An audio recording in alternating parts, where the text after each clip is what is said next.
Hi, everyone. Thank you for joining us on this fortnightly episode of Breakthrough, a collaboration between Leaderonomics and Opeaklife. I'm Lisa Wong, a transformation coach at Opeaklife and Mindvalley, and a former anchor at ESPN. It's my vision to bring to you the stories of successful individuals, deep dive into their specialty and how they build themselves to become the person they are. Today, my guest is Christie Ward, a certified speaking professional with the National Speakers Association in the US. This is a top designation for professional speakers held by less than 10% of the professional members in the international speaking community. Christie is the principal of the Impact Institute in the US, where she helps leaders and organizations grow on the forefront of change. She is a mother to 4 children and regularly devotes her time to helping out disadvantaged youth. Welcome, Christie, to the show, and so happy to have you.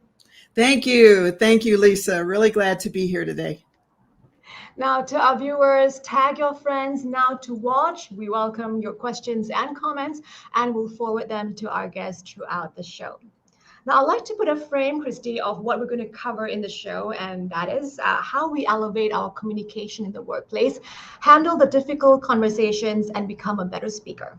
Now, this is a skill that's so important for us to drive or thrive in our jobs, and they become useful when we have to do company and group presentations.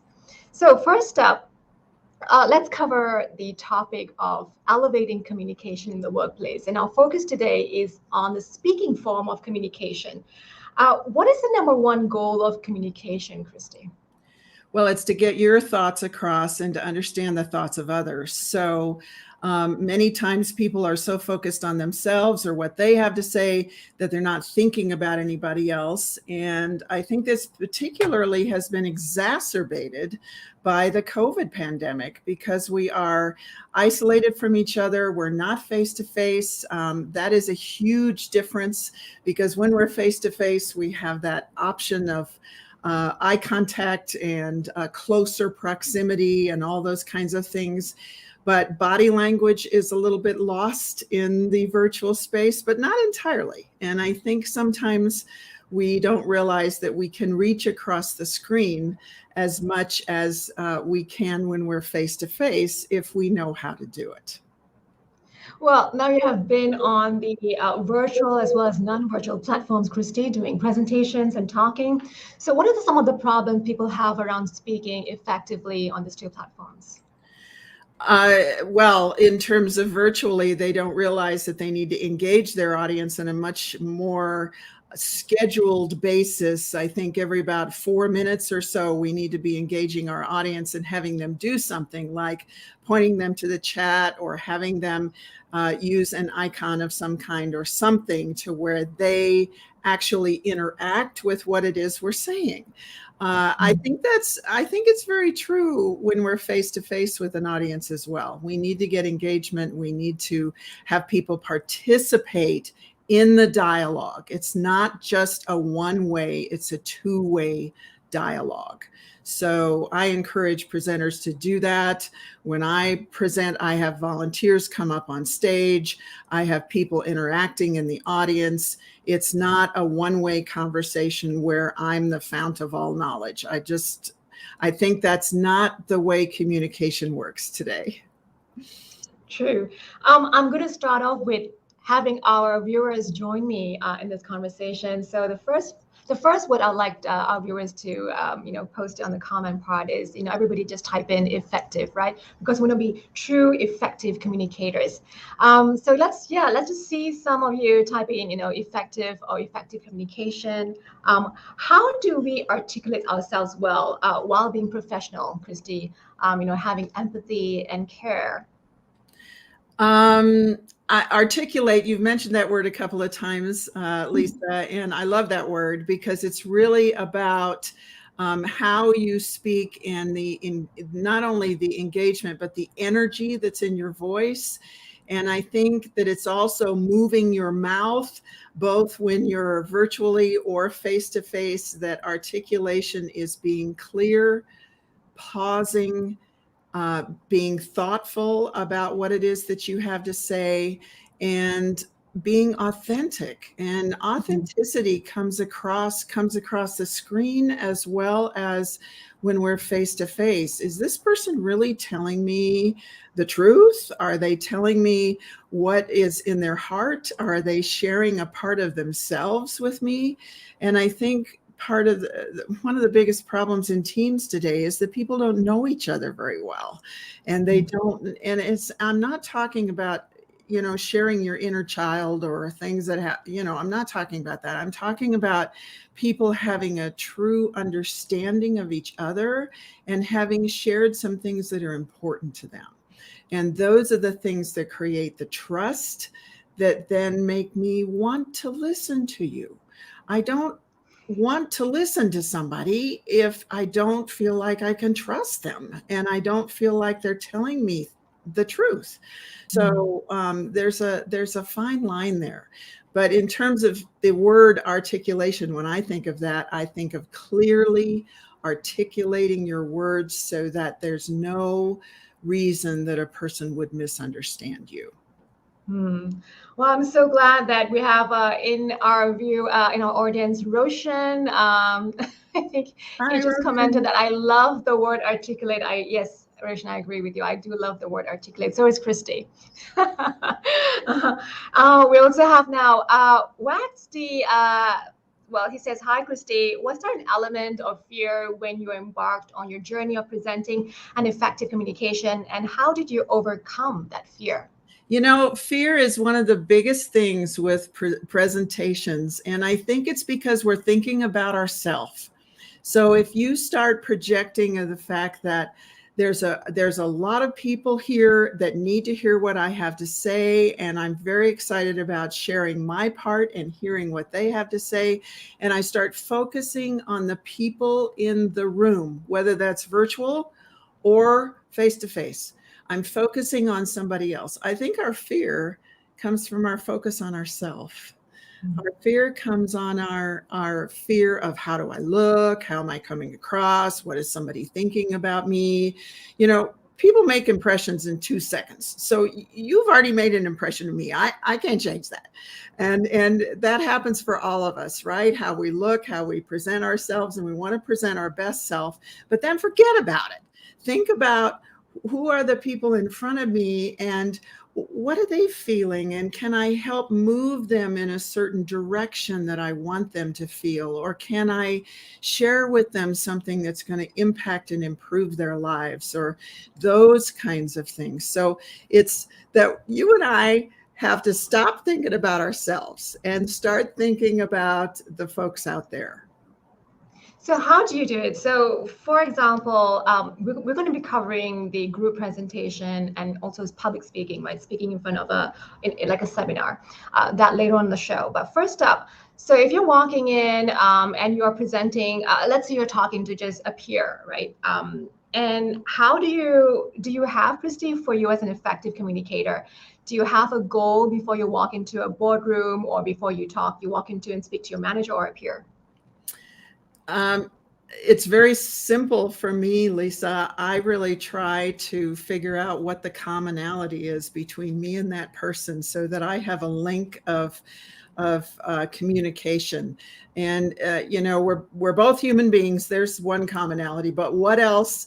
And it's not small talk. It's reaching across the table, so to speak, so that I figure out what do I have in common with this person and how can I bridge the gap in terms of our communication. We don't want to go into a communication. And when we talk about difficult communication, this is particularly important, a difficult message that you have to give. You don't want to walk into that with a separation. You want to walk into it with a commonality. So, what do we have in common? And part of that is that I have to share a little bit of myself and they share a little bit of their selves, whatever that happens to be, whether if it's an experience that we've had that's in common, if it's our personal life, if it's something that we can share that's in the news that we can talk about, something that creates a commonality. So would you regard it as small talk, or would you regard it as just building rapport and warmth? That's exactly what I would call it, is building rapport, right? It's not small talk. And don't think about it as being small at all, because it sets a framework and sets a foundation for the fact that then we have a connection that we can build on. And that begins to build some trust. And then if I am sharing a difficult message, they may be more open to it. Or if they have a difficult message to share with me, I'm going to be more open to it. So it opens the door. So it brings that element of humanity, like that humanistic value. So how do you bridge from going from this warmth that you just cultivated with this person to, navigating that very tricky, tough conversation? Well, I some of the things that I have said are things like, I have something important to share with you, and I know it's important to you too.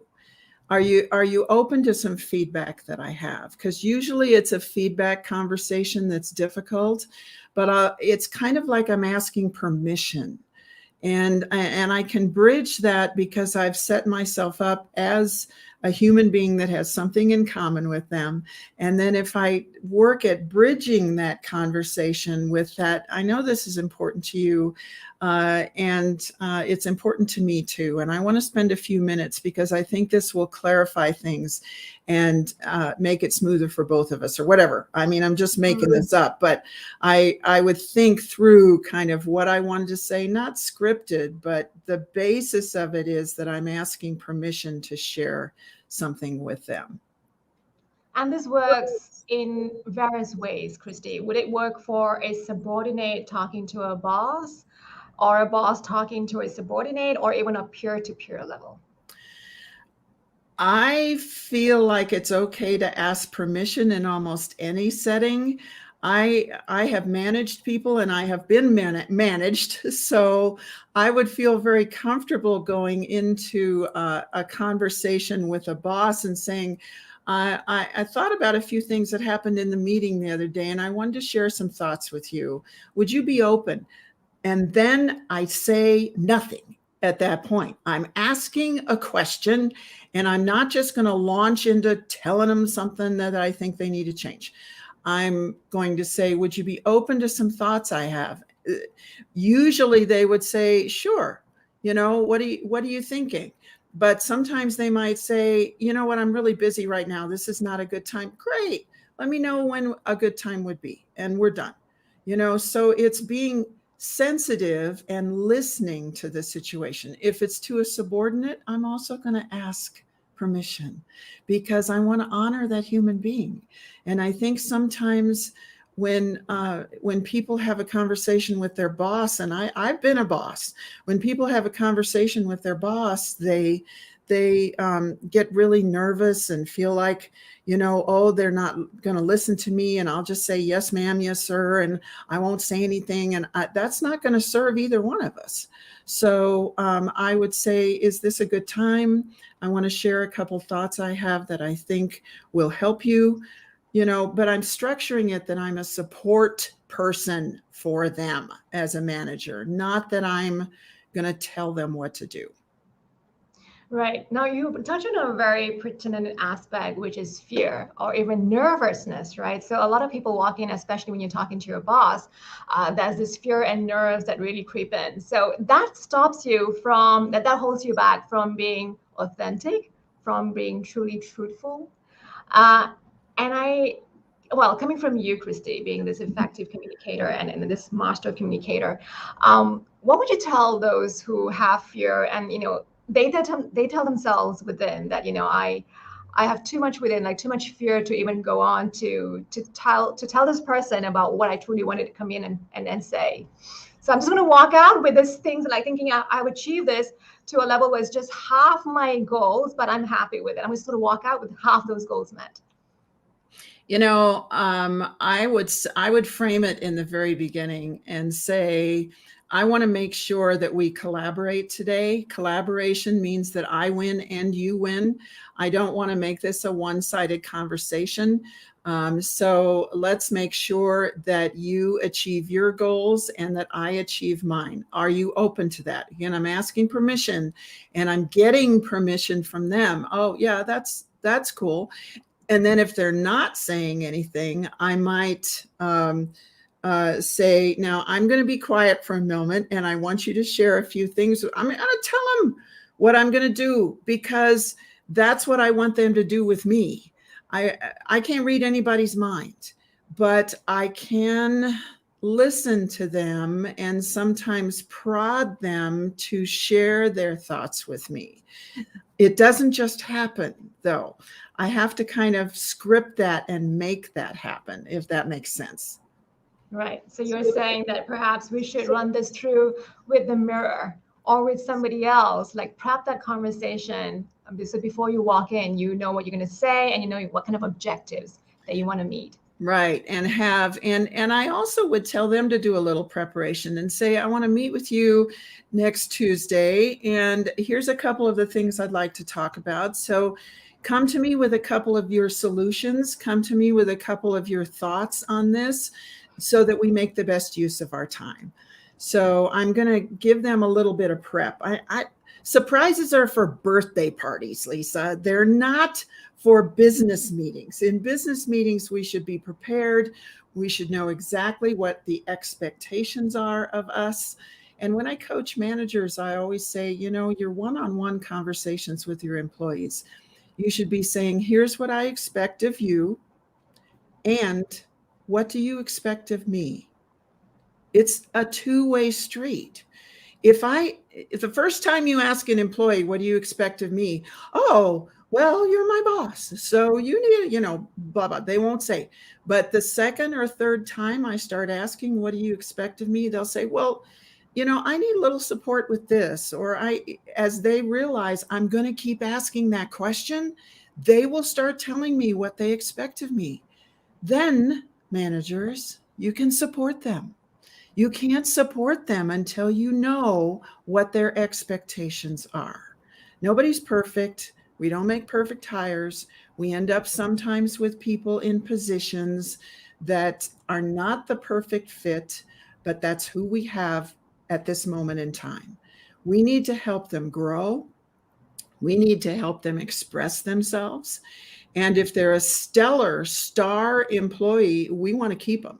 So the way you keep people many times is to give them a voice, to let them make some decisions, to delegate to them and to let them grow. And they may grow away from you, but they will send other good people to you. So we don't keep everybody forever as managers. People move a lot and they move around a lot. But you want to be the manager that they talk about, that helped them grow, that helped them learn. There's a legacy thing in here, I think you're hearing me say, Lisa, that I think is really important today. Yes. Well, I think that kind of invites to really great relationships, right? And as you say, legacies, that relationships will just continue just beyond the working relationship. Now, Shashi says great insights, and Wax says thanks, Christie. So we're having our viewers learning a lot from you, Christie. Good. Now, this other part, coming back to the nerves again. Effective communication also bridges that part where you're not over talking yourself, right? So as you say, Christie, that pause is truly powerful, because that speaks confidence. And also that just says, I'm just going to give my time, also a time to think. Right. And lots of times when we pause, we let the other person think about what we just said. I always tell professional speakers to pause as well. And it isn't that we're repeating ourselves, but your audience is hearing your content for the first time. If you don't pause, then they don't have a chance to reflect on what you said, apply it to their own life, think about how they're going to use it. See, all those mental processes are going on. We all do this. But when we don't pause, we don't allow people to take that moment and take it in. And sometimes that's really true when we're nervous, because we don't tend to pause as often. We tend to just race through our content. And that'll happen in an interview, for example.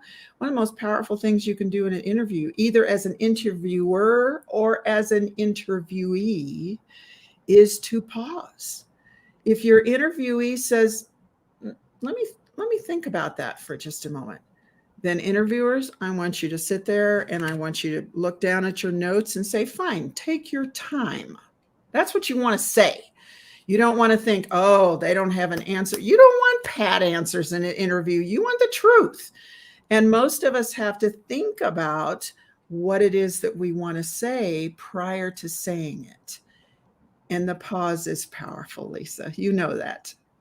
You just brought up a very important insight about, that pause allows the other person to, how we picture things internally, right? So how we see or how we just comprehend and absorb it. So that time, as you say, is really crucial so that that person truly understands and also able to picture what it means. Right. So yeah. Oh, fantastic stuff, Christie. Leaderonomics just gave a comment here. It says, read a great and related article by Roshan Thera. And Roshan, well done. How much influence, the article is, how much influence do your words have? And yes, we can bring that up. And anybody of our, anyone of our audience would love to delve into that article. Please do in your own free time. Now, I know, Christie, that's Albert Mehrabian, a researcher of body language who first broke down the components of face-to-face conversation. And he found that communication is 55% nonverbal, 38% vocal, and only 7% words. Right. So essentially, communication is 93% nonverbal. So can you help us break that down? Yes, and the actual Mehrabian study had to do with incongruence. When I don't know you and I don't trust you, I'm watching you more than I'm listening to you. That's really was the heart and core of what he was talking about. If I trust you, it's a 50-50 proposition. 50% is the physical affect and the tone and some of those things. And 50% is your words and your intent and all of those things. It's pretty equal when I trust you. If there's incongruence and somehow I think, I'm not getting the whole story, there's something missing here, then I stop listening to you and I start watching you. And I learned this working with police officers and folks that are in that line of work, military, because they are very, very cognizant of body language because they're not sure that there's trust with an individual. If they apprehend an individual, it's about the body language and what they're seeing in the body. So much more so than the words.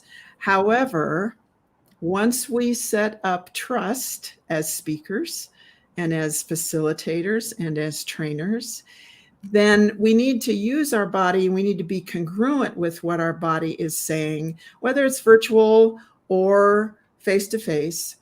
But our audience is listening then to our words, and then the words of influence become extremely important. What we say and how we say it, tone is critical. Where you put emphasis, where you pause, if you slow down, if you speed up, all those kind of things. So I think it's an amazing body of work. And he did that in the 1950s and 60s at University of California, Los Angeles, is where Dr. Mehrabian was. And fantastic research, laid the groundwork for some of the rest of us to take it forward. So I think it's really important for us to be really congruent. We've all been around people that, for some reason, even if they don't say anything, we're apprehensive. We're not sure that we want to talk to that person because there's something about them that puts us off just a little bit. Well, it's that incongruence. and it's almost palatable. You can almost feel it. It doesn't happen very often, fortunately, but when it does happen, you want to say, what is happening? What is with this person? So anyway, I think it's a complex study, but I do think our words matter. I do think also that how we say what we say matters. Well, I'd like to greet Catherine. She says, good day, great topic tonight. Thanks, Leaderonomics and Opeaklife. Thank you, Catherine. So Christie, about the part where, you say congruence, right? Isn't it amazing how our subconscious is just so sensitive to absorbing the energy and also construing and deciphering what emotions and body language and facial expression, even just subtle movements of, just facial muscle can tell about congruence. Yeah, absolutely. And that sometimes, unfortunately, someone reminds us of someone in our past that maybe we had a negative impact from or a negative relationship with, and we create bias, or we put a filter on that communication that may or may not be real. And there's a lot of talk about that today. So being brutally honest with our filters and what it is that is impacting us in the communication besides what the person is saying and what they're doing, we have to think about that as well. And our intuition will serve you well as long as you stay grounded. And I think, and you know this, but it's really a matter of taking care of your body, mind, spirit, being sure that you come into a situation open and rested and ready to be an authentic communicator. And I don't think we do that little mind work ahead of time. I don't think that we always think about, wait a second, am I really ready for this conversation? Have I thought about it? And do I care as much as I need to care about this? And have I thought about what this person is going through and their anxiety, especially in a difficult conversation? You have a difficult conversation with a colleague or a subordinate, and you have to really talk about some tough stuff. You mentally had better go into that ready. And there also has to be a level of care and compassion for that human being.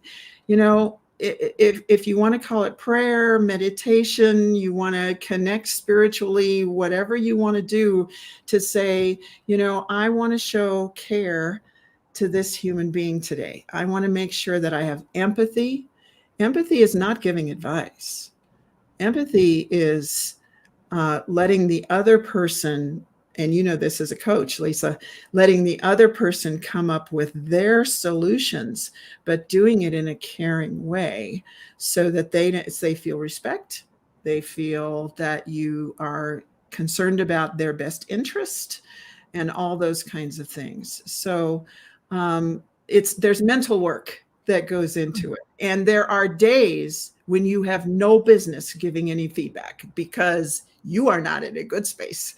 So managers, particularly, I'm speaking to you right now, that's not a good day for you to give feedback. And if that's where you are and you have to give feedback, then get out of the building, take a walk around the block, do something that's going to refresh your mind and give you a little bit of grounding and peace before you go into that situation, because otherwise you may say something you'll regret and you may not get the result you want. Let's talk about, I love what you just said. Let's talk about, if you did cross that, your own boundaries, right? When you hurt someone, or when you say you said something that you regret, or even did something. So let's talk about the repercussions here. And I don't think a lot of people sometimes do think about that. And as you say, Christie, thinking about how you feel just before you enter those difficult conversations, like how much are you rested? Did you take too much coffee? Did you take too much sugar? Absolutely. So yes. What have been the repercussions and sometimes damage control? When you have crossed that, it can be tricky to rectify, to correct. I'm a big believer in repair, and I'm a big believer in going back to the person and saying, I felt I got a little emotional in that conversation, and I think I said some things that were hurtful. And if you want to apologize, but there's lots of ways to do that. I think acknowledgement is part of it. And let me start over. Sometimes I'll say, let me take another shot at that. Would you be open to us continuing this conversation at another time? I think we both got a little emotional. And the other thing, because when emotions come in there, we are emotional human beings. And let me just lay that groundwork. So it's emotion is not a bad thing, but when I start to cross over into that emotional space, I think sometimes, and I've learned in my brain where that is in my relationships with my children, my spouse, my close colleagues, because we do cross over. Then sometimes I'll say, I think we need about 10 minutes to rethink a couple of things. And I want you to think about a couple solutions, and I'm going to too, because this is important to me. And I know it's important to you too. Would you be willing to take 10 minutes? So again, I'm going back to that little segue that I use to kind of get us back in control again. And by the way, I do that when there's tears, because tears many times can block effective communication. Nothing wrong with tears. Men and women both have tears over various things. But when that happens, the communication has just shifted. So give the person a moment to collect themselves. Nothing wrong with that. Give yourself a moment to collect yourself. Nothing wrong with that. But you may have to ask for it. There's a very good book by Carla McLaren, The Meaning of Emotions, Christie, and I really opened up my eyes. When you talk about emotions, right? We're all emotional beings, and she said that every emotion has got a message, right? So if we ask and we connect with it. So this whole emotion, like you do cross your own boundaries, where you have shouted or uttered some words that were unkind. And when you feel the emotions of guilt and shame, that's where you know that you have crossed your boundary, and you also have crossed the other person's boundary. And as you say, it's to correct it, to apologize and to be authentic. Yeah. Well, thank you. Thank you for just really shedding light on that. Coming down now to talking to a whole group of people. So standing in front of a crowd and doing presentations. And Christie, you have trained so many individuals, even a former champion of public speaking. Is that correct? Right. Yeah. So tell us about some of the key things, perhaps before even walking into the hall and speaking to a large crowd. What is it that you have to do? What kind of prep work? I think before I have stepped onto big stages, I have stood backstage and did a little almost mantra with myself, in that I would say, Christie, in a humble way now, you're the person of the moment. You're here for a reason. These people need to hear what you have to say. And it's important that you deliver that message today. So I'm kind of talking to my inner self, right? But I'm also saying that I have something important to say. And that kind of puts my mind into a space where I start to think about the words, the stories, the examples, the connections. I'm a big believer in preparation. I use PowerPoint slides. I have activities throughout a program, even live stage. I have activities with volunteers. I have people come up. I go out to the audience. I do all this kind of stuff. And that's all planned, not scripted, but planned. so that I have a format. I know what my timing is. I have someone in the wings to cue me when I have 5 minutes left, that sort of thing. So I think planning and having that preparation is really important for us. But I also think believing in yourself and knowing you are the person of the moment. You've been asked to speak because you have something to say. So how are you going to say it? How, and then, hopefully in the preparation piece is your homework. Who's the audience? Who are these people?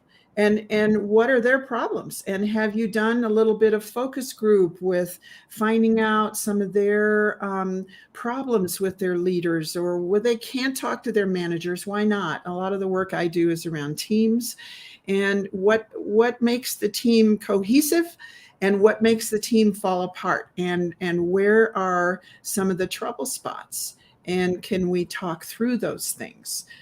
To create the trust, because teams have to have trust. And when that starts to fall apart many times, that's when I'm called in to work with a team. So I have to do a little digging. I have to do a little interviewing and talking to people. And at first they may not share with me. It's personal, and they may already be looking for another job. So, it's a sensitive conversation. And that's why asking permission, asking people for their insights, saying, go ahead, take a minute. I just asked you kind of a tough question. I don't expect an immediate answer. I want your heart. I want your truth. I need to know, because I can't help you unless you share that with me. So take a minute, just take a minute, that kind of thing. So, but in terms of big audiences, I think the preparation is key. And then I think the self mantra for yourself back there of edification, and the fact that you are there for a reason. When you do have this huge presentations in front of a major audience, so Christie, you're saying that you do engage a lot. So the strategy is to constantly walk around the hall, probably come down from the stage, connect. Right. Is that key? That it is for me, and it is for some of the folks that I have coached as well. I'm a big believer in connecting with people on a one-to-one basis, and making sure that they're comfortable with me, and helping to just get a feel for them.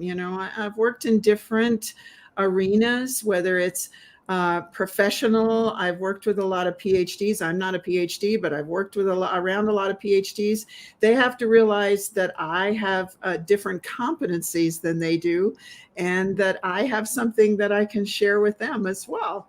So how do you bridge that gap? I've also worked with folks that are city employees that have laborers, those folks who aren't used to formal training at all, and they're not really very comfortable with it. I have to break down some walls of communication with those folks as well, and help them feel comfortable, and say, you know what, I'm going to teach you some things today. It's going to make it easier for you to come to work. Are you interested in that? So that, I just tell them, because I can teach them those things. That's going to actually make their life a little bit easier. Now that they're interested in, they don't want to go back to school. They don't want a teacher. They don't want a lecturer, but they'd like to learn some things. So, it's managing the communication with the group that's in front of you, but you have to know who that is, and, yes, and where they're coming from.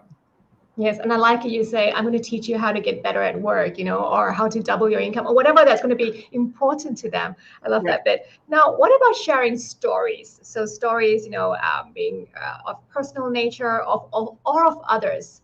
How do you go about that, Christie? Do you have to become a natural storyteller to be able to thrive in communication? I think that stories and examples are what makes a talk come alive. I think that stories about a person individually and the lessons they've learned through their life are really important. And I've helped speakers to craft stories. Some stories should be really, really short, like a minute and a half, 2 minutes. You can do a longer story occasionally if you have a longer period of time. But the important thing is that the story needs to teach a point. So there has to be something in the story that teaches people something that's going to help them with their lives. So it's not just, I heard a funny joke the other night and I'm going to share it with you, or I have this funny story that I always tell. No, a story you always tell probably doesn't fit in every talk, but a story that hits the particular point. What is it that you want people to walk away with? Because the story is what sticks. I always say stories are the Velcro to the mind. So many times we'll listen to a speaker and we'll remember the Velcro sticks. So we remember, oh, I remember that story you told 10 years ago. It's like, what? You remember it? How could you remember that? But the stories are what people remember. And a great speaker many times will come back to an audience and they'll say, oh, tell us the story about, and it's a story they already know. They already heard it. How many times do we watch a rerun on a TV show? We know exactly what's going to happen, but we love the story. So it's story is powerful. I always suggest to speakers that they craft their stories, that they practice it, that they record it, and that they take this big a story and make it this big. They take out any extraneous parts. They run it by some colleagues. That's where a mastermind group for speakers is critical. And you have to be with other speakers that you trust that will take your story and pick it apart, but they'll give you the essence. And that's what you need to share with an audience. Oh, beautiful. Shashi commented, powerful. I often hear how performers like actors, athletes, and etc. that have to perform, understand intense pressure, have their own pre-game ritual, if you like. So Matthew McCartney's infamous chest bump comes to mind. Yes, absolutely.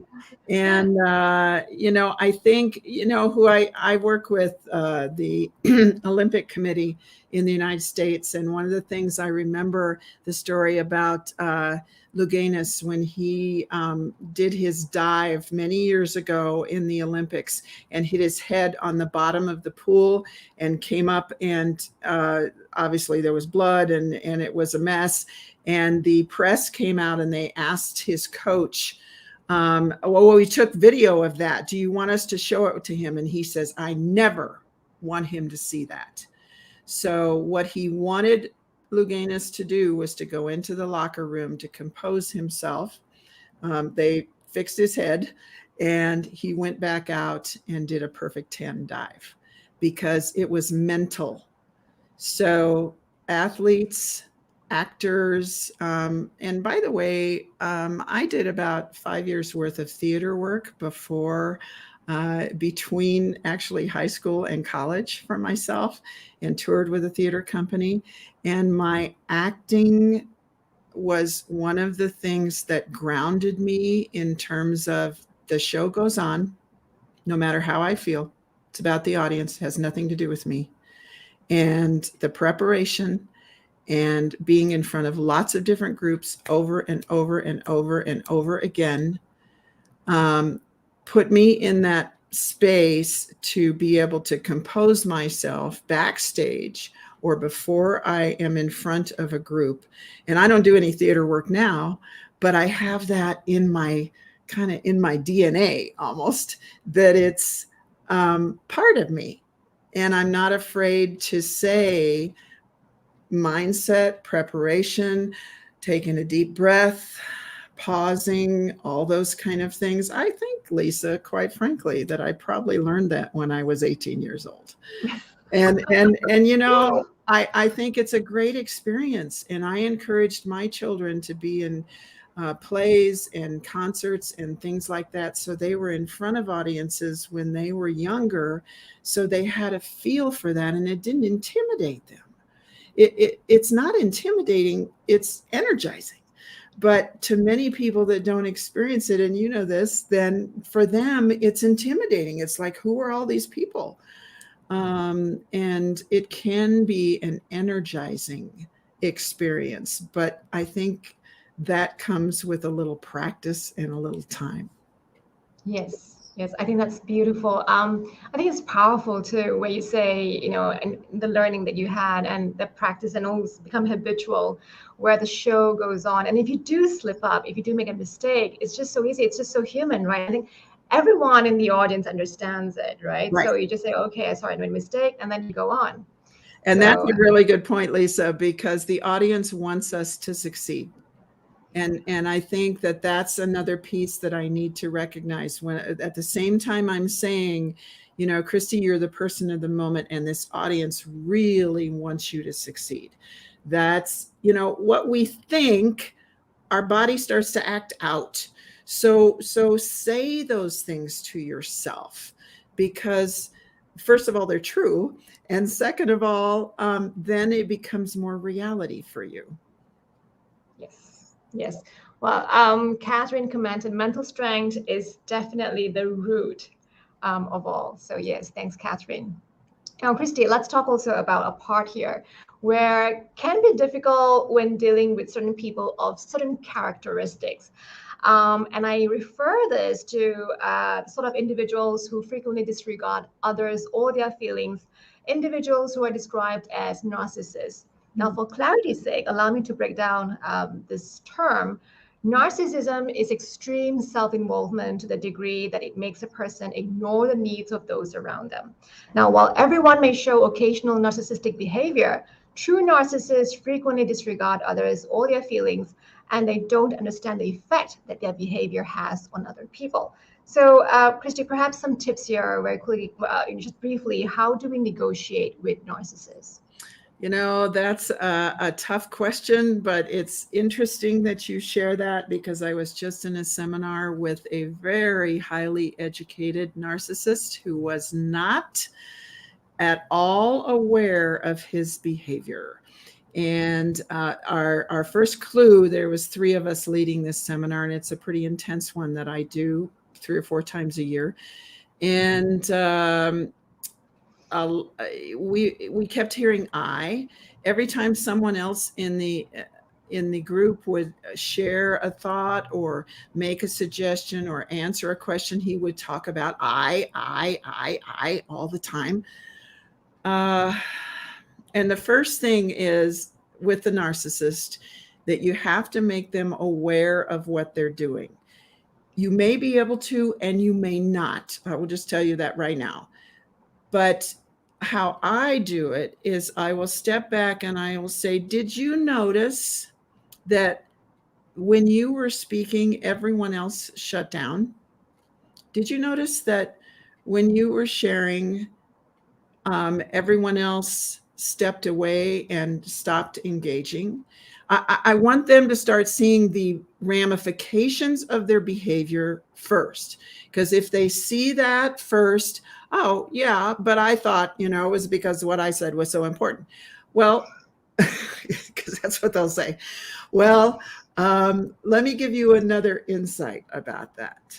What I notice is that when you come from I all the time, that others shut down because it's not collaborative, it's ego.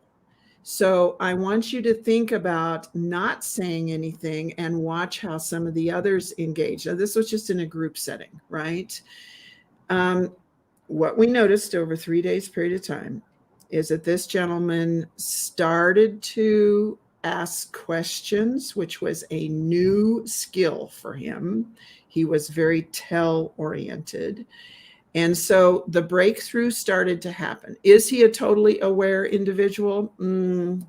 I doubt it. However, he started to see that asking questions and then being quiet allowed other people to speak. And I don't have a magic bullet for a narcissist, because they're difficult people. Their whole world is right around themselves. They don't see the impact or the contribution of others. They think it's their job to step in and tell everybody what to do. But if we can start to make them aware, and I think we do that by asking questions about their observations, and they're smart people, and they'll start to see that. Well, thank you so much, Christie, for going deep into that and just giving us a few tips. So to summarize what we have talked about, Christine, it's been a fantastic 49 minutes talking to you. What are the 3 important points that any speakers can take to communicate effectively? I think be grounded and have purpose when you go into a conversation, particularly a difficult conversation. Know what you're about, what you need to get across to people, and have that clearly in mind. I think we talked about that. I think we talked about that groundedness that we need to feel, whether it's before you go on stage or before you enter into a difficult conversation. I think we talked about congruence and making sure that your body and your tone and your words are congruent so that people connect with you and have trust with you. And I think, we talked a little bit about humility and authenticity, and that's what really leads to empathy. I'm not going to be empathic with you and step back and let you create your own conclusions if I'm so concerned about myself. So I've got to step back from it a little bit, and I have to recognize that it's about you, my audience. It's not about me.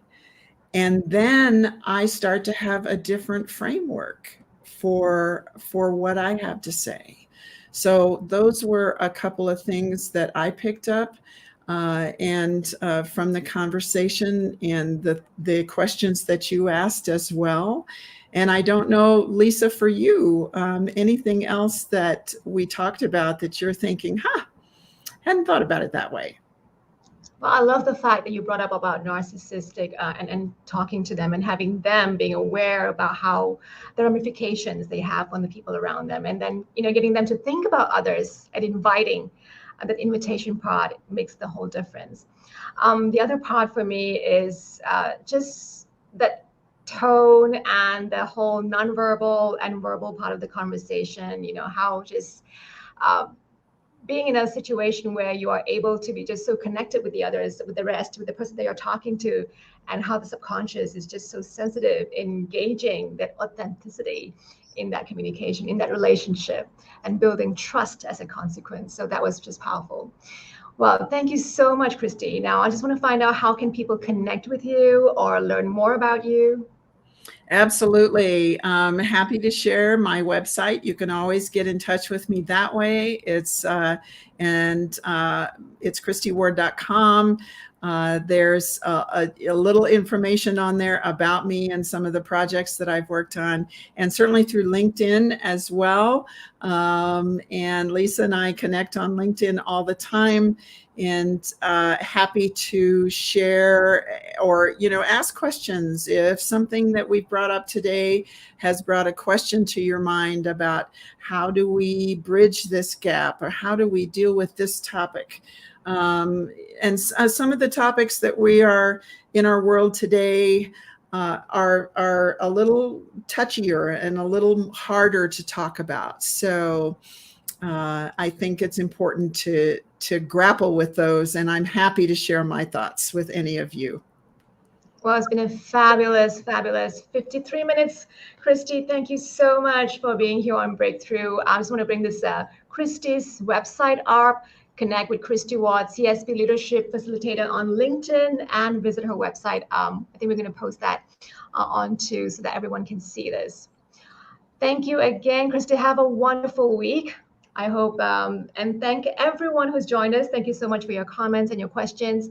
Now, if you enjoyed the show and drew many good insights, let's share by tagging your friends for our next show, your colleagues, so that they'll be inspired with our content. I'd like to thank my guests again and everybody who took part. We look forward to seeing you in our next show. And this show is brought to you by Leaderonomics and Opeaklife. I'm Lisa Wong. It's been an honor serving you. I'd like to thank our show director, Shasi, and everyone. Have a fulfilled life. See you and goodbye. Thank you.